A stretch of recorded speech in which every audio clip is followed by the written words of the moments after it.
안녕하세요. 오늘 여러분과 함께 좀 깊이 들어가 볼 이야기는요. 바로 한반도 분단의 역사적 배경입니다. 특히 그 얄타 회담이 어떤 영향을 미쳤는지 거기에 얽힌 진실과 오해를 좀 파헤쳐 보려고 합니다. 보내주신 자료들 그 유튜브 영상 기록이랑 요약본 보니까요. 우리가 흔히 생각하는 것처럼 얄타에서 모든 게 딱 결정됐다기보다는 실제 38도선이 그어진 과정은 훨씬 복잡하고 뭐랄까 긴박했던 상황의 결과물이다. 이런 점이 상당히 흥미롭더라고요. 네, 그래서 강대국들의 어떤 계산 속에서 우리 운명이 결정됐는지 그 핵심을 한번 짚어보는 그런 시간을 갖겠습니다. 자, 그럼 시작해 볼까요? 먼저 해방 이전으로 가서요. 강대국들이 한반도 문제를 처음 논의했던 국제 회담들 그 이야기부터 좀 꺼내보죠. 네, 보통 이제 한반도 독립이 처음 언급된 카이로 회담, 그리고 독립을 다시 확인했던 포츠담 선언 이런 것들이 있죠. 그런데 분단 문제와 관련해서는 역시 1945년 2월에 열렸던 얄타 회담이 가장 주목을 받습니다. 얄타 회담. 이게 결정적이었다는 인식이 참 강한데요. 당시 구체적으로 어떤 상황이었길래 이 회담이 이렇게 중요하게 여겨지는 걸까요? 그 당시 상황을 보면요. 유럽에서는 이제 독일 패망이 거의 임박했어요. 그런데 태평양 전선에서는 일본이 아주 거세게 저항하고 있었거든요. 아, 일본엔 아직. 네, 그래서 미국 루즈벨트 대통령 입장에서는 미군의 엄청난 희생을 좀 줄이고 전쟁을 빨리 끝내려면 소련의 도움이 필요했던 거죠. 대일전에 참전해달라고. 소련의 참전이 필요했다. 네, 절실했죠.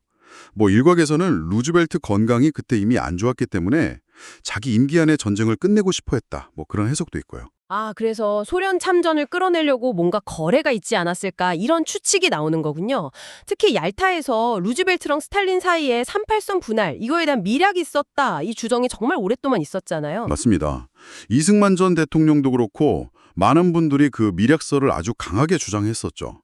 그리고 일부 역사 연구에서도 가능성 자체를 완전히 배제하지는 않아요. 네. 하지만 결정적으로요. 현재까지 공개된 얄타 회담 공식 문서에는 38도선을 명시적으로 합의했다. 이런 기록은 찾아볼 수가 없습니다. 아, 공식 문서에는 없다. 그럼 그 38선은 대체 어떻게 왜 그어진 건가요? 미락이 아니었다면요. 얄타 회담 이후에 정말 불과 몇 달 사이에 전황이 완전히 급변합니다. 급변이요? 네, 일단 독일이 항복했고요.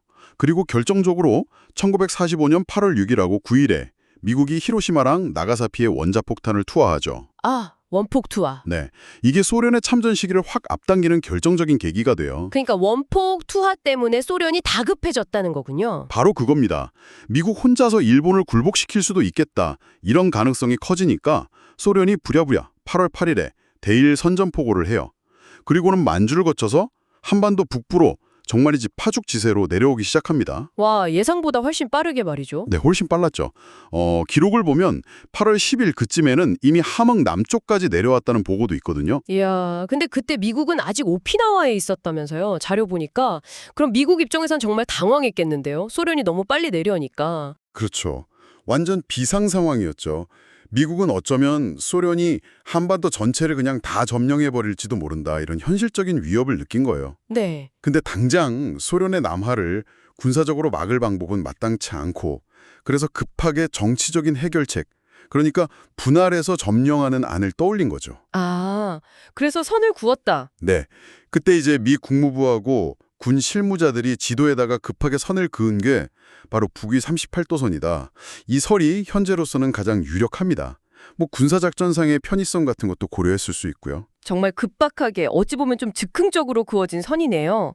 근데 소련은 왜 이걸 받아들였을까요? 조금 더 내려올 수도 있었을 것 같은데요? 미국이 처음엔 한 39도선 정도를 생각했을 수도 있다는 이야기도 있는데 어쨌든 38도선을 제안하니까 소련 입장에서도 자기들이 예상했던 것보다 더 남쪽의 점령지를 확보하는 셈이잖아요. 아, 그렇죠. 네, 그러니까 굳이 거부할 이유가 없었던 거죠.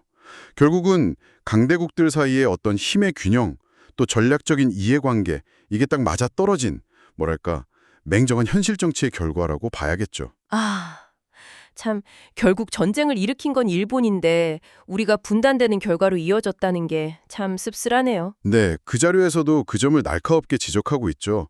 미국 입장에서는 어쩌면 일본 본토를 나누는 것보다는 지정학적으로 덜 중요하다고 봤을 수도 있는 한반도를 분할하는 게 자국의 이익, 즉 국익에 더 맞는 선택이었을 수 있다는 분석이에요. 국익. 네, 이게 국제관계에서 자국의 이익이 얼마나 중요한지를 보여주는 거고 동시에 그때 우리에게 스스로 운명을 결정할 힘, 뭐랄까 국력이 부족했다는 현실을 여실히 보여주는 거죠. 이렇게 외부 요인 때문에 분단선이 구워졌지만 보내주신 자료에는 해방 이후 우리 내부, 특히 지도자들의 역할에 대한 지적도 있었어요. 네, 그 부분도 정말 중요합니다. 분단선 자체는 외부 요인이 컸다고 해도 그 이후에 통일정부 수립에 실패하고 분단이 고착화된 데에는 우리 내부의 책임도 분명히 있거든요. 내부 책임. 네, 자료에 언급된 것처럼 김일성이나 이승만처럼 결과적으로는 분단 구조를 좀 활용하거나 강화한 측면이 있는 인물들도 있었고요. 반면에 여운형, 김규식, 김구선선처럼 어떻게든 좌우합작이나 남북 협상을 통해서 통일 국가를 만들려고 노력했던 분들도 계셨죠. 아, 통일 노력도 있었죠. 네, 이런 내부적인 노력과 갈등, 그리고 그 한계들, 이건 역시 분단 역사를 이해하는데 빼놓을 수 없는 부분입니다. 정리를 좀 해보면요. 그러니까 한반도 분단은 얄타 회담이라는 어떤 한순간의 결정이라기보다는 2차 대전 막바지에 강대국들의 이해관계, 그리고 원폭 투하나 소련 참전 같은 군사적인 급변 상황, 여기에 우리 스스로의 힘이 좀 부족했던 현실, 또 해방 이후의 내부적인 분열까지 이게 다 복합적으로 작용한 결과다, 이렇게 봐야겠군요. 맞습니다.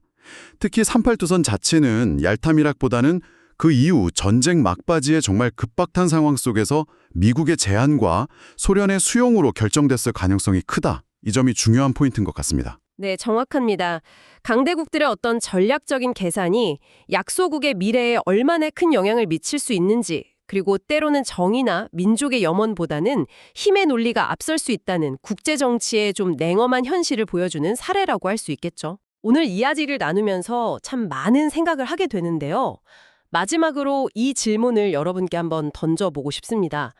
강대국들의 이해관계가 여전히 복잡하게 얽혀있는 오늘날의 국제 질서 속에서 우리는 과연 어떻게 우리의 미래를 좀 더 주체적으로 만들어 나갈 수 있을까요?